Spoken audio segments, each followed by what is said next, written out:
ইরানে হামলা কিংবা হরমুজ প্রণালী খুলতে সাহায্য চেয়েও না পেয়ে পশ্চিমা সামরিক জোট ন্যাটোর প্রতি আক্ষেপ অভিযোগের শেষ নেই যুক্তরাষ্ট্রের। ক্ষুব্ধ মার্কিন প্রেসিডেন্ট ডোনাল্ড ট্রাম্প এরই মধ্যে ন্যাটো ছাড়ার ঘোষণাও দিয়েছেন। বিশ্লেষকরা বলছেন, নানা আইনি বাধ্যবাধকতা উতরে শেষ পর্যন্ত ট্রাম্প যদি ন্যাটো থেকে বেরিয়েই যান, ইউরোপ যুক্তরাষ্ট্র উভয়েরই ক্ষতি হবে। বিপরীতে লাভবান হবে চীন ও রাশিয়া।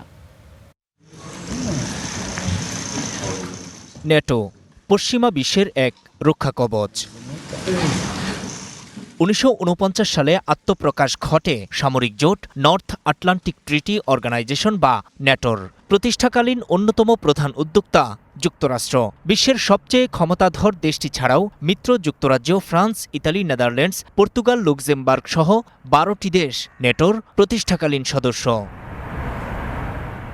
সময়ের ব্যবধানে বাড়তে থাকে জোটের পরিধি। বহু কাঠখড় পুড়িয়ে ২০২৪ সালে সদস্য হওয়ার গৌরব অর্জন করে সুইডেন। ইউরোপের এই দেশসহ জোটের সংখ্যা দাঁড়ায় ৩২-এ। কিন্তু এই সামরিক জোট নিয়ে খোদ যুক্তরাষ্ট্রই এখন খুবই হতাশ ও বিরক্ত। ইরানে হামলায় সহযোগিতা চেয়েও না পাওয়ায় দারুণ ক্ষুব্ধ মার্কিন প্রেসিডেন্ট। পরিকল্পনা করছেন ন্যাটো থেকেই বেরিয়ে যাওয়ার। কিন্তু চাইলেই কি যুক্তরাষ্ট্র ন্যাটো ছাড়তে পারবে? কি আছে মার্কিন আইনে?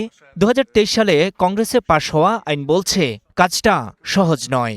১০০ সদস্যের সিনেটে ২/৩ সংখ্যাগরিষ্ঠ সমর্থন ছাড়া ন্যাটো প্রতিষ্ঠায় হওয়া চুক্তি স্থগিত, বাতিল, প্রত্যাখ্যান বা প্রত্যাহার করতে পারবেন না কোনো প্রেসিডেন্ট। কংগ্রেসে ন্যাটোর ব্যাপক সমর্থন রয়েছে। শুধু ডেমোক্রেটই নয়, ক্ষমতাসীন রিপাবলিকানদের মধ্যেও এই সামরিক জোটের পক্ষে সমর্থন প্রবল। তারপরও ট্রাম্পকে আটকানোর শক্ত হাতিয়ার নেই বিরোধীদের হাতে, এমনটাই মত বিশ্লেষকদের। ন্যাটো থেকে মার্কিন সৈন্য প্রত্যাহার ঠেকাতে কংগ্রেস, হাউস, সিনেট বা পেন্টাগনের কাছে শক্তিশালী কোনো আইনি বা রাজনৈতিক উপায় নেই। To stop Trump from beginning to withdraw U.S. troops from NATO. এর আগে ২০২০ সালে ৩৫ জাতি ওপেন স্কাই চুক্তি থেকে একতরফা যুক্তরাষ্ট্রকে বের করে নিয়ে যান ট্রাম্প। ওই চুক্তি সদস্য দেশগুলোর উপর নিরস্ত্র নজরদারি বিমান চলাচলের অনুমতি দিয়েছিল। অধ্যাপক চার্লস কাপচানের মতে, ন্যাটোর বেলায় তা ঘটলে লাভবান হবে চীন ও রাশিয়া। ন্যাটো শুধু একটি সামরিক নয়, বহুলাংশে রাজনৈতিক জোট। আমার মতে যুক্তরাষ্ট্র ন্যাটো ছাড়লে বিশ্ব বদলে যাবে। কিছু ক্ষেত্রে এমন ভূ রাজনৈতিক অস্থিরতার দিকে ঠেলে দেবে যেখানে ইউরোপ একা হয়ে পড়বে যুক্তরাষ্ট্র। ন্যাটো ভেঙে দেয়া হলে চীন ও রাশিয়া খুব খুশি হবে, কারণ পশ্চিমা বিশ্ব বিভক্ত থাকলে তাদের লাভ হয়।